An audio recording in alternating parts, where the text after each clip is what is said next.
On jase encore durant la pause de notre entrevue avec Louis Morissette. Allez écouter ça sur cube.ca, sur YouTube également. Ça a fait jaser. Il y a beaucoup de gens qui nous écrivent encore dans la messagerie texte en lien avec ça. C'est quand même spécial, là. Ça fait 1h15 que l'entrevue s'est terminée. Louis Hamman, même lui, il va aller écouter ça. Oui, non, vous me donnez le goût, là, vraiment. Là, je pense que ça va y faire vendre des billets. Oui, en fait, on a une collègue... Florence qui dit « sais-tu quoi, je vais aller voir le film. » Elle a le goût là, d'aller voir le film. Voilà. Fait que c'est à se demander si ça ne l'a pas aidé finalement, cette controverse. Non, mais il y a le film et, comme je disais, il y a le film puis il y a le débat de société entourant ça aussi, puis les débats en général. Je pense qu'il y a l'œuvre et ce que ça ouvre sur les sujets. Puis ça, je pense que c'est une autre affaire, puis on peut en débattre. Puis je pense que Louis Morissette, là-dessus, il aime jaser puis il aime débattre sur ces enjeux-là. Fait que tant mieux. Mais Louis Hamman, on va débattre aussi et on va parler de ce qui fait fureur à l'international en ce moment. Ben, écoutez, j'étais là hier, on a beaucoup parlé de la visite de M. Netanyahou hier à Washington, D.C. Ce dont on a peut-être un peu moins parlé, c'est le fait que l'avion du premier ministre israélien a survolé l'espace aérien canadien pour se rendre à Washington. Vous allez me dire, il n'y a rien à signaler ici, on circule. Ben, le problème, c'est que M. Netanyahou, il faut se le rappeler, puis on l'oublie parfois, là, lui est visé par un mandat d'arrestation de la Cour pénale internationale pour crimes de guerre, crimes contre l'humanité également, pour évidemment toute la situation à Gaza.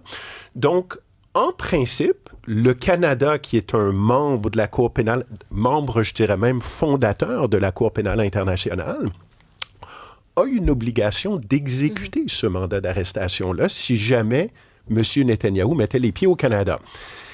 Et d'ailleurs, et M. Trudeau et M. Carney l'ont dit que si M. Netanyahou mettait les pieds au Canada, eux exécuteraient le mandat d'arrestation. Alors, littéralement, comment dire, moi, je trouve ça bizarre, cette histoire-là, parce que... Qui donne l'autorisation. C'est ça. Vous allez me dire, oui, mais il n'est pas venu au Canada, il a survolé le Canada. Mais attention, là, parce que la souveraineté canadienne, c'est pas seulement le sol, là, c'est l'espace aérien également. Alors, la question qui se pose, c'est, est-ce que le Canada était au courant de ça? Si oui, est-ce que Ottawa a donné son approbation? Et sinon, est-ce qu'à ce moment-là, les Israéliens ont violé sciemment l'espace aérien canadien? Du côté israélien, on confirme qu'on a logé une demande auprès du Canada avant de survoler l'espace aérien. Alors, de deux choses une, encore une fois, là, je veux dire, soit qu'on a dit non, puis les Israéliens l'ont fait de toute façon, soit qu'on savait, puis on n'a rien dit. Dans quel cas, je pense que c'est quand même assez grave. Il n'y a pas de réponse du côté canadien? Ottawa, maintenant, bonne question. On refuse de dire si on a dit oui ou non. Il faut qu'ils répondent. Là. J'espère qu'ils seront mis au défi. Ils dansent un peu autour de la question. Là. Puis bon, ce qu'on sait, en tout cas, c'est que c'est pas la première fois que ça arrive. On sait qu'à 2 reprises dans le passé, quand il s'est rendu aux États-Unis, il a emprunté cette même route-là. Mais on sait aussi que par le passé, il s'est rendu aux États-Unis en utilisant des routes beaucoup plus longues pour justement éviter de survoler des espaces aériens de pays membres, notamment européens, mais aussi le Canada, qui sont membres de la Cour pénale internationale. Alors, moi, quand je regarde ça, puis encore une fois, là, la Terre ne tombera pas de son axe à cause de cette histoire-là, on s'entend, mais ça montre encore une fois qu'en diplomatie, il y a la théorie, puis il y a la pratique. Puis souvent, dernièrement, moi, je trouve que le Canada, en théorie, on parle une bonne game. Souvent, en pratique, on détourne le regard. Ben oui, mais attends, moi j'ai une question quand même, parce que logistique, là, mettons là, qu'on avait exécuté l'affaire, pas exécuté Netanyahou, mais exécuté le mandat d'arrestation. Comment ça se serait déroulé? Ben, c'est ça l'affaire, c'est que c'est vraiment pas simple. Puis t'escortes l'avion? Ben, tu vois, moi je pense que c'est pour ça justement que ce type d'exécution de mandat de la Cour pénale internationale ne s'exécute jamais, à moins là, qu'on parle d'un criminel de guerre, là, mais vraiment next level. Là. Alors, ça peut pas vraiment s'exécuter, ça peut pas vraiment se pratiquer. En revanche, si M. Netanyahou venait en visite au Canada et qu'il descendait de son avion et mettait le pied au sol, là, à ce moment-là, ce serait plus délicat pour lui. D'ailleurs, vous avez certainement vu que le maire de New York, M. Mamdani, la semaine dernière, disait, lorsque Netanyahou va venir à New York pour l'Assemblée générale de l'ONU au mois de septembre, moi, je l'attends de pied ferme et on va l'arrêter en vertu du mandat.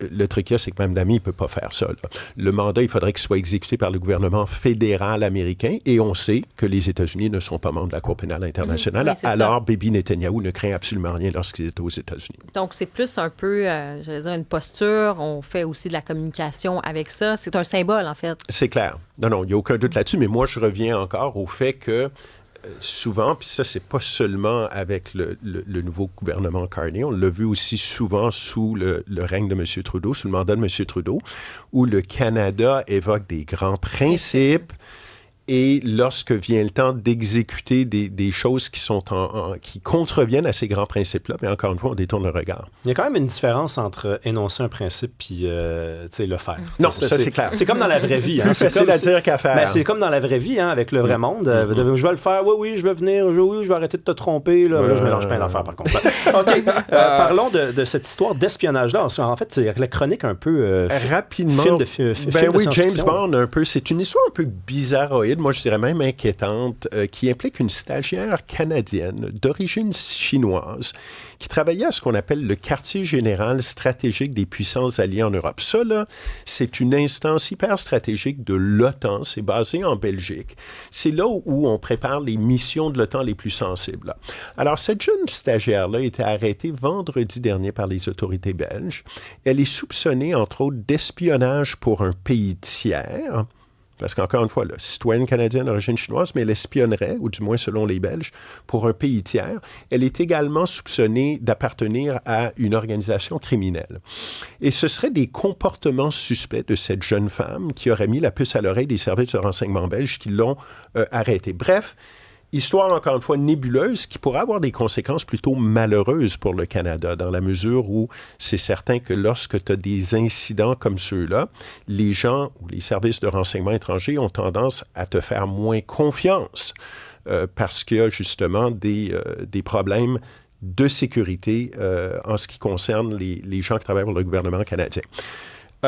Pour l'instant, Ottawa se fait très, très discret. On confirme que cette jeune femme-là a été soumise à une enquête de sécurité, comme c'est le cas pour tout le monde qui travaille, que tu sois un stagiaire.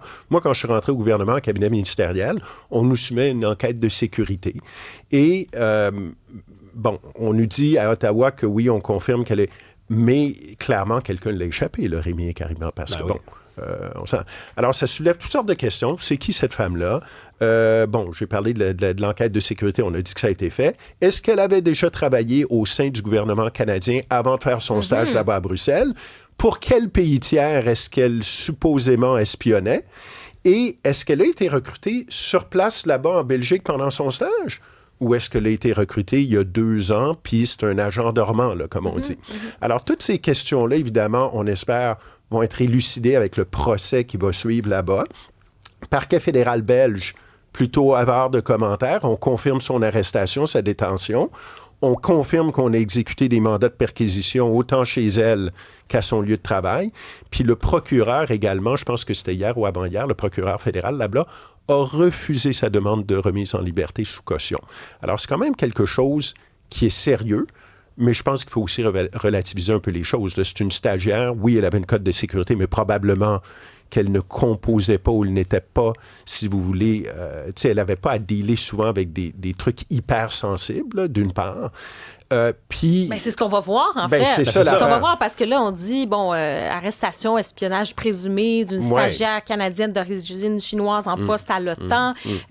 Attendez, là, moi, je me dis, on a beaucoup parlé de la question de l'ingérence étrangère. Exact. On sait que là, il va y avoir des élections même au Québec. Il va y avoir, ce qui se passe avec Mark Carney. Rappelez-vous même, et même sous l'ère de Justin Trudeau, sur ces idées que des entités aussi étrangères peuvent mettre de la pression pour gagner certaines circonscription. Il y avait ça aussi. Là. Il y a eu un rapport qui avait été commandé là-dessus, une enquête. Donc, ça fait partie quand même de ces éléments-là. On se dit, OK, moi, je ne sais pas à quel point le Canada prend ça assez au sérieux, mais tout ce qu'il faut pour éviter ce genre de situation. Je pense qu'ils prennent ça au sérieux, mais c'est certain que des situations comme ça, c'est embarrassant puis c'est indisposant. Parce qu'il faut se rappeler, le Canada fait partie de ce qu'on appelle les Five Eyes.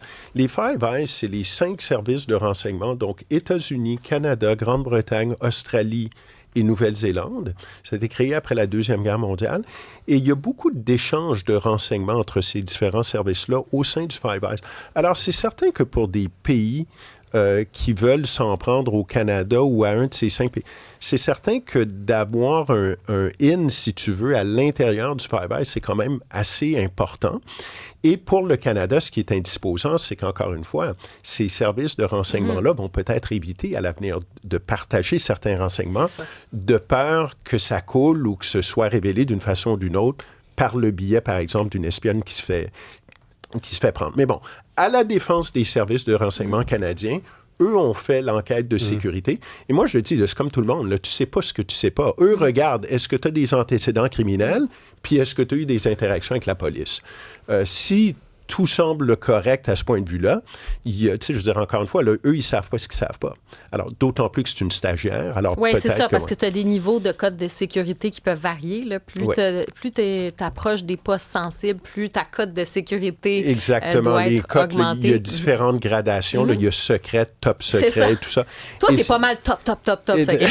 Ben oui, c'est clair, Louis-Armand. Est-ce que vous savez, j'ai une question quiz, est-ce que vous savez, il y a combien d'espions chinois dans le monde, selon la rumeur, là? Moi, je pense qu'il y en a plus que le chiffre qu'on pense. Oui, non, probablement, mais certainement des milliers, là. La rumeur, c'est 800 000. Ah oui, hein? 800 000 espions chinois répartis dans le monde. Mais les gens, il faut qu'ils se mettent dans la tête, là, tu sais, des espions, là, c'est pas du monde qui ont l'air de James Bond, qui se tiennent au casino puis qui conduisent une Ferrari. Non, c'est pas ça. Tu sais, souvent, un espion, Rémi Karima, ça peut être le concierge là, qui fait le ménage ici le soir, par exemple. Ça peut...